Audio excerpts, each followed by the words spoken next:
Hi again, folks, and thanks for your time. I wanted to remind you of something I saw on the news just a few days ago. It was an announcement by Ford when they say that by 2030, all the cars that they sell in Europe will be driven by electricity. That's change, that's the future. They tell us this is for the good of the environment, and I'm not going to argue with that. But I think it would be good for us to sit back and consider the speed at which changes are happening.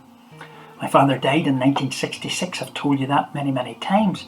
But I reckon that there have been more changes in the 50 years plus since he passed away than maybe in the 200 or even 250 years before that. Our old vacuum cleaner packed up a while ago, and I'd seen advertisements for these new ones that you see on TV where the lady can reach right in underneath the furniture and clean the carpets there. The inventor, of course, was Dyson. I must admit I was never really impressed by those advertisements. Couldn't see how that type of machine could be successful. But how wrong was I? We did go ahead and buy one of those new ones, I should say. And what a change from the old days when you used to have to gather the dust gathered up in a dirty old bag inside the vacuum cleaner, and you used to have to take it outside and shake it into your bin. Did you know that Dyson has invented new hair straighteners? He says less heat and better styling. I think I'll stick to the vacuum cleaner. But the question I have, of course, is, are all these changes for the better? And I guess it depends who you and I are talking to. Something always has to happen to make things more efficient. We accept that, though I guess you do have to raise your eyebrows when Amazon say that when they're going to deliver your parcels, they'll be able to drop them from the sky out of a drone.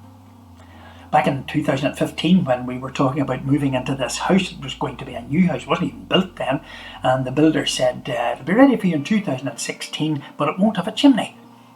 It'll all be heated by natural gas.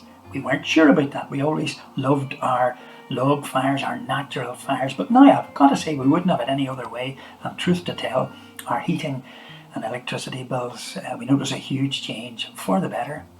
But I know that there are people I talk to, people you talk to, and the changes that they are going through are not for the best.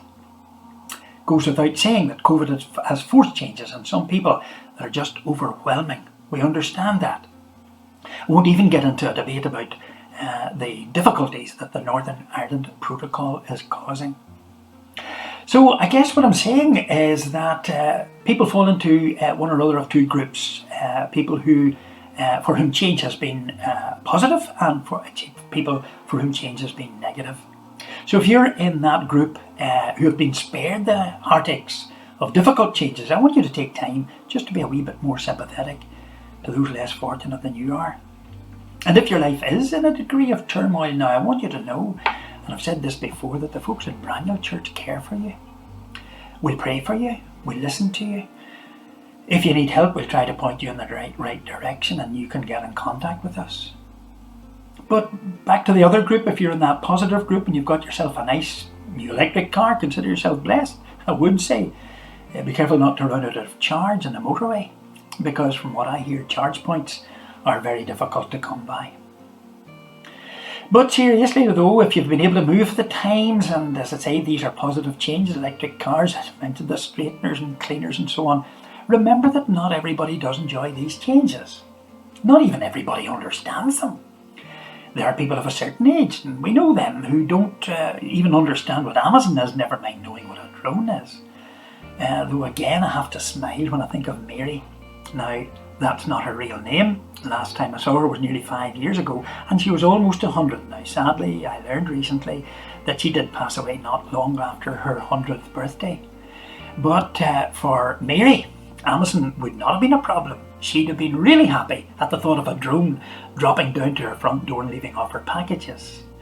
She had a family in different parts of the world, and for her 90th birthday they bought her an iPad so she could keep in touch by email. She was able to use Skype, she learned to use other apps and so on, and the internet, and I say this, and I want you to hear it, the internet was a blessing to her, and it can be a blessing to all of us. So, as you know, changes are happening around us all the time. Yeah, there are those that are hard to accept, but I think I have to say that for many, the changes that are happening are for the better.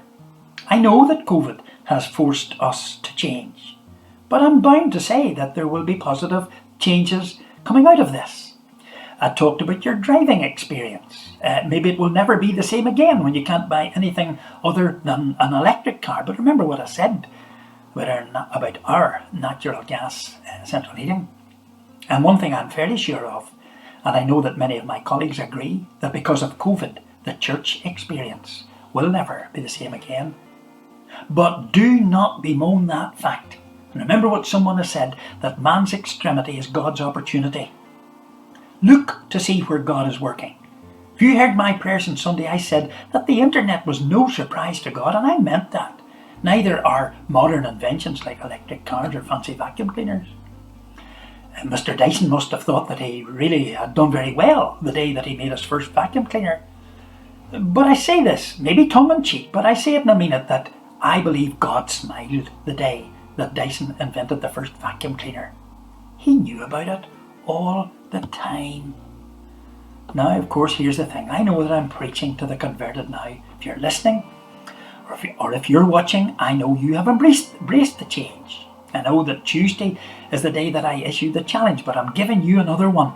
And don't worry, I'm not asking you to go out and buy someone an electric car. But you can help others to embrace change. Maybe you've got an old tablet or a laptop or a mobile phone that someone could make use of. And the digital age, and you have to admit this, the digital age has been a blessing to you. So go out and share that blessing with others. No, don't forget to pray for the folks that I've mentioned, the folks who have had negative experiences of harsh changes. But let me finish this little chat with a few words from a very old hymn. It goes like this: in heavenly love abiding, no change my heart shall fear, and safe is such confiding, for nothing changes here. What does it mean? It just means that if you put your trust in God, then you can face changes with confidence, because God himself is the only one who will never change. And God bless you, and I hope I can get speaking to you again in the future. Bye now.